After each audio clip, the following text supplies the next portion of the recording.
नमस्कार। लर्निंग मंत्रा के ऑनलाइन पाठशाला में आपका एक बार फिर स्वागत है। 5 महत्वपूर्ण प्रश्नों के साथ मैं विवेक मिश्र।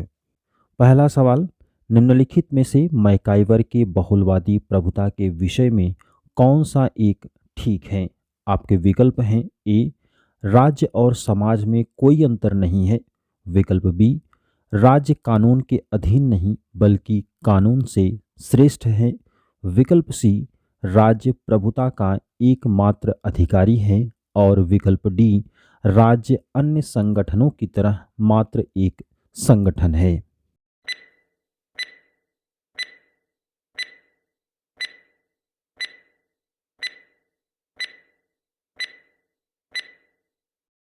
सही जवाब है विकल्प संख्या डी, यानी राज्य अन्य संगठनों की तरह मात्र एक संगठन है। मैकाइवर का कहना है, कानून की एक विशाल पुस्तक में राज्य केवल नए वाक्य जोड़ देता है और पुराने वाक्यों को इधर उधर काट देता है। पुस्तक का अधिकांश भाग राज्य के द्वारा कभी नहीं लिखा जाता। अगला सवाल है, राज्य के संदर्भ में निम्न में से कौन सी संयोजकता ठीक है? आपके ऑप्शन हैं: विकल्प संख्या ए, राज्य एक नैतिक व्यवस्था है, रोमन युग। विकल्प बी, राज्य एक कानूनी व्यवस्था है, मध्यांतर युग। विकल्प सी, राज्य एक दैवीय व्यवस्था है, यूनानी युग। और विकल्प डी है, राज्य एक धर्मनिरपेक्ष व्यवस्था है, आधुनिक युग।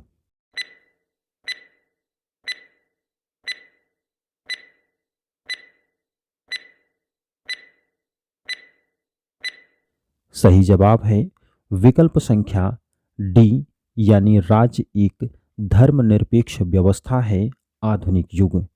आपको बताते चलें, भारतीय संविधान की प्रस्तावना में समाजवादी, पंथनिरपेक्ष और अखंडता शब्द संविधान के 42वें संविधान संशोधन द्वारा 1976 में जोड़ा गया। निरपेक्ष राज्य का अर्थ ऐसे राज्य से है जो किसी धर्म विशेष को महत्ता प्रदान न करके सभी धर्मों के साथ एक समान व्यवहार करने पर जोर देता है। अगला सवाल है, निम्नलिखित में से कौन सा कथन वास्तविक प्रभुसत्ता की सही प्रकृति का प्रतिपादक है? और आपके विकल्प हैं: ए, प्रभुसत्ता जिनके पास आज्ञा मनवाने का कानूनी अधिकार है। विकल्प संख्या बी, प्रभुसत्ता जिसकी संपूर्ण शक्ति लोगों में निहित है। विकल्प संख्या सी, प्रभुसत्ता जिसका वास्तविक रूप में आदेश लोगों द्वारा माना जाता है। और विकल्प डी, प्रभुसत्ता जो असीम और संपूर्ण हो।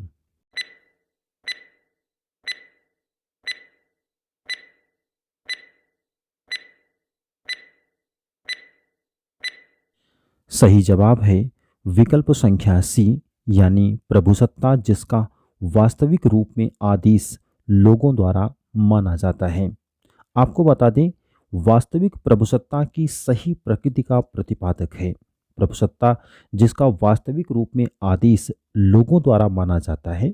दूसरे शब्दों में कहा जाए तो प्रभुसत्ताधारी जब न्याय या नैतिकता का पालन करता है तो वह स्वयं यह निर्णय करता है कि न्याय क्या है। वह उचित अनुचित का निर्णय अपने विवेक से करता है, किसी दूसरे के निर्देश से नहीं करता। अगला सवाल है, राज्य के उद्भव के दैवीय सिद्धांत से अभिप्राय है। और आपके विकल्प हैं: ए, डिवाइन नाम के एक संत ने राज्य का निर्माण किया। विकल्प बी, पोप द्वारा राज्य का निर्माण हुआ। विकल्प सी, ईश्वर द्वारा राज्य का निर्माण किया गया। और विकल्प डी, बहुसंख्यक मतदान द्वारा राज्य का निर्माण हुआ।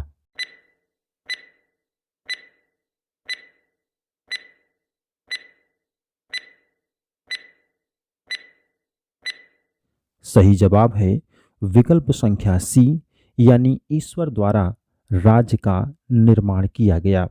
आपको बता दें, राज्य की उत्पत्ति का यह सबसे पुराना सिद्धांत है। इस सिद्धांत के अनुसार राज्य का निर्माण ईश्वर ने किया है। राज्य मानवीय संस्था न होकर एक दैवीय संस्था है। मनुष्य जाति के हित और कल्याण के लिए ईश्वर ने राज्य को जन्म दिया।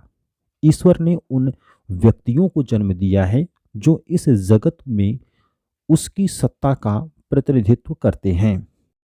चलिए बढ़ते हैं अब अगले और आज के अभ्यास सीरीज के आखिरी सवाल की ओर। सवाल है, समकालीन युग में प्रभुसत्ता की प्रकृति कैसी है? आपके विकल्प हैं: ए निर्बाध, विकल्प बी सापेक्ष, विकल्प सी कानूनी और विकल्प डी औपचारिक।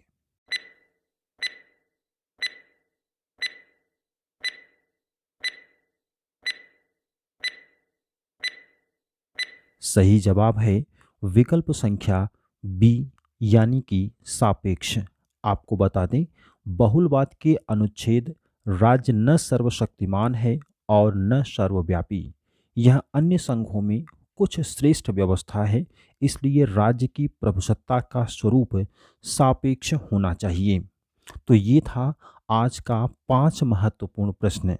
ऐसे प्रश्न आपकी परीक्षाओं के लिए हो सकते हैं बेहद महत्वपूर्ण। बने रहिएगा हमारे साथ, कल फिर हमारी होगी मुलाकात। तब तक के लिए जय हिंद।